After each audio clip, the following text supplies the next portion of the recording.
Les titres principaux, le Premier ministre Abiy Ahmed visite l'usine d'extraction et de production de Bontoni d'Afar dans l'état d'Afar.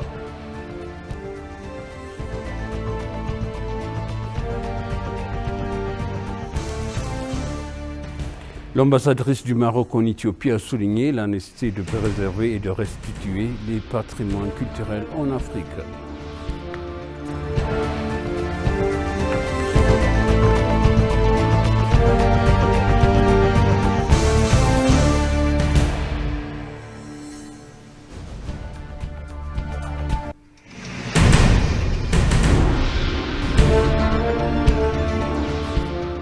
Bienvenue chers téléspectateurs sur EBC, c'est moi Zalal Amourkana avec le journal. Le Premier ministre Abiy est arrivé ce matin dans la région d'Afar, dans le nord-est de l'Éthiopie. Lors de sa deuxième tournée d'initiative de développement dans l'état d'Afar, le Premier ministre Abiy Ahmed et sa délégation ont officiellement lancé la production de blé d'été. Dans le Warada de Doubti, dont la communauté s'apprête à cultiver du blé d'été sur 8000 hectares de terre. L'Éthiopie se prépare à cultiver plus de 3 millions d'hectares de blé d'été cette année en Éthiopie.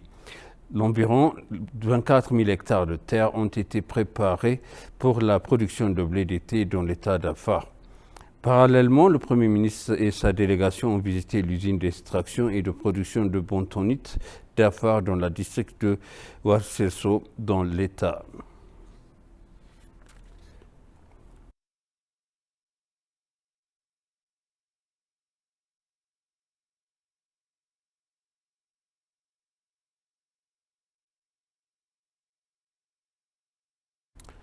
Le ministère des Femmes et des Affaires sociales a signé un protocole d'accord avec le département des sciences et de technologies de la province de Henan en Chine. Cette histoire a été révélée à la suite de la rencontre entre Tafarra Darboe, ambassadeur d'Éthiopie en Chine, et Zheng Hui, gouverneur adjoint du gouvernement populaire de la province de Henan, Zhang Rui, directeur général du département des sciences et de technologies de la province de Henan, et les dirigeants de l'université de Zhengzhou. Ils ont discuté d'une série de questions liées à la coopération bilatérale, notamment dans les domaines de l'innovation et de la science et de la technologie, de la recherche et de la création de laboratoires communs selon l'ambassade éthiopienne à Pékin.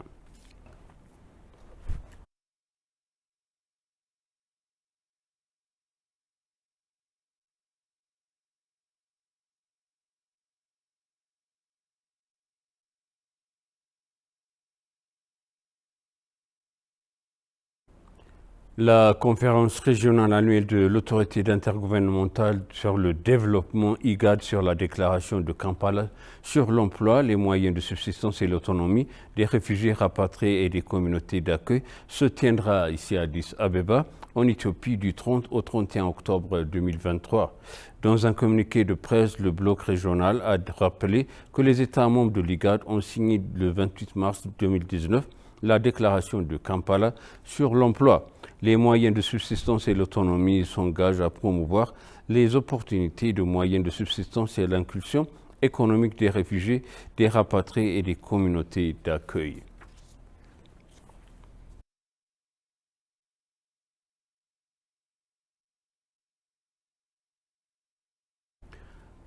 La République tchèque et l'Autriche sont engagés à renforcer davantage leur coopération multiforme avec l'Éthiopie.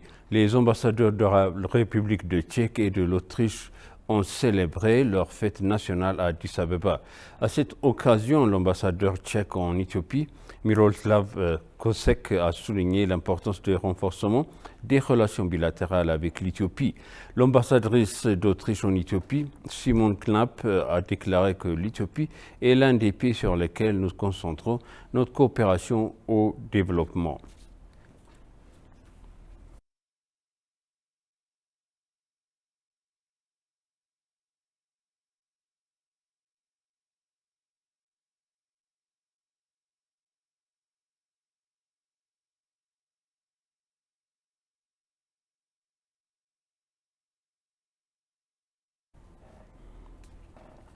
Le gouvernement régional de Benshangul Gumz, Achadli Hassan et les membres du cabinet régional ont visité le grand barrage de la Renaissance hydroélectrique éthiopien à Gouba. Le chef du gouvernement de la région de Benshangul Gumz, M. Achadli Hassan, a déclaré que la contribution et l'ensemble de l'Éthiopie au résultat actuel du barrage étaient significatives. Les principaux dirigeants de la région ont exprimé leur joie de la construction du grand barrage de la Renaissance éthiopienne qui a atteint plus de 93%, soit non seulement l'espoir de l'Éthiopie, mais aussi que le délai réel des prestations de services se soit réalisé. Il est indiqué que les membres du cabinet régional qui ont visité le barrage examineront demain le rapport général de performance de la région sur les premiers trimestres.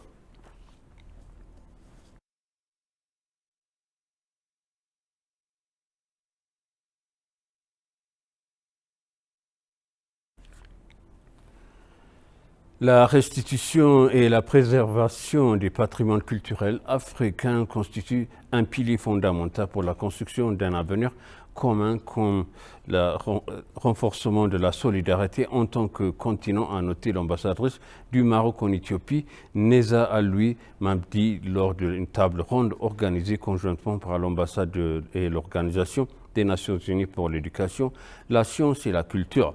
L'ambassadrice a souligné la nécessité de préserver et de restituer les patrimoines culturels en Afrique. Nous avons eu le plaisir aujourd'hui d'accueillir une table ronde en collaboration avec l'UNESCO et l'OIF sur les industries culturelles et créatives et la restitution des biens culturels en Afrique.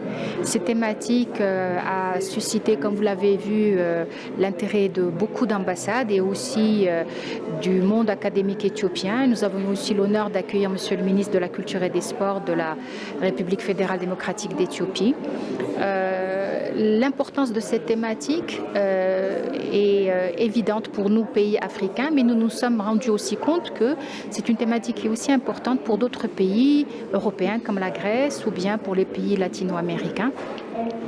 La perspective de la restitution des biens culturels en Afrique ainsi que la question des industries créatives et culturelles, ce sont deux questions qui sont très liées de par leur contribution à nos économies africaines, puisque en renforçant les industries créatives et culturelles, nous donnons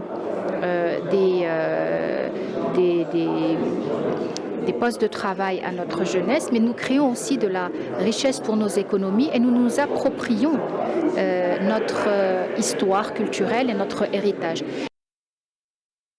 La directrice du bureau de liaison de l'UNESCO auprès de l'Union africaine et de la CEA, Bita Bissonnot, a indiqué que l'UNESCO mène 5 projets de phare en Afrique dont ils concernent le patrimoine culturel. La question de la restitution est aussi étroitement liée parce qu'elle est liée à l'éducation de notre jeunesse qui leur permet de mieux connaître leur héritage, leur histoire et qui leur permet aussi d'avoir une idée très claire de notre identité africaine. Et enfin, ce sont deux questions pour nous, pays africains, qui sont importantes parce que, à travers la coopération sud-sud, nous pouvons développer nos capacités. Et nous pouvons aussi mieux nous connaître les uns les autres. Et je voudrais d'ailleurs citer à cette occasion que la République du Bénin a été parmi les premiers pays africains à restituer les biens culturels de France. Et la première exposition de ces biens culturels s'est déroulée dans un autre pays africain qui est le Maroc.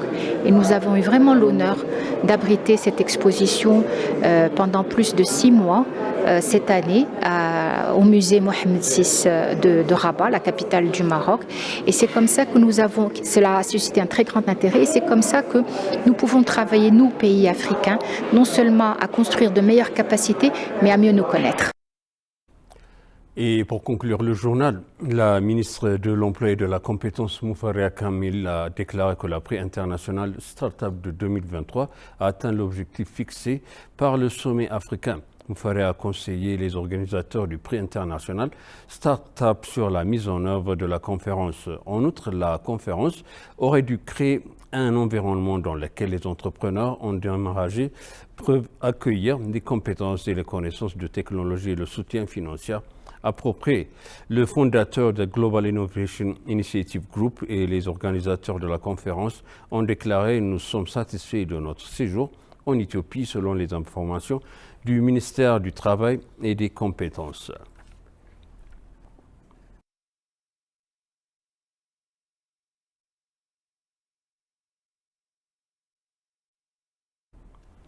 Et maintenant, je rappelle les titres principaux. Le Premier ministre Abiy Ahmed visite l'usine d'extraction et de production de bentonite d'Afar dans l'État d'Afar.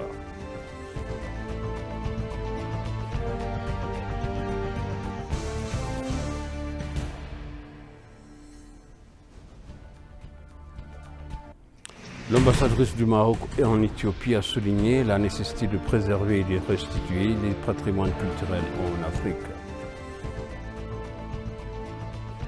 Chers téléspectateurs, ainsi s'achève le journal. C'était moi, Zalal Amourkana, avec vous et je vous souhaite une bonne suite de programme.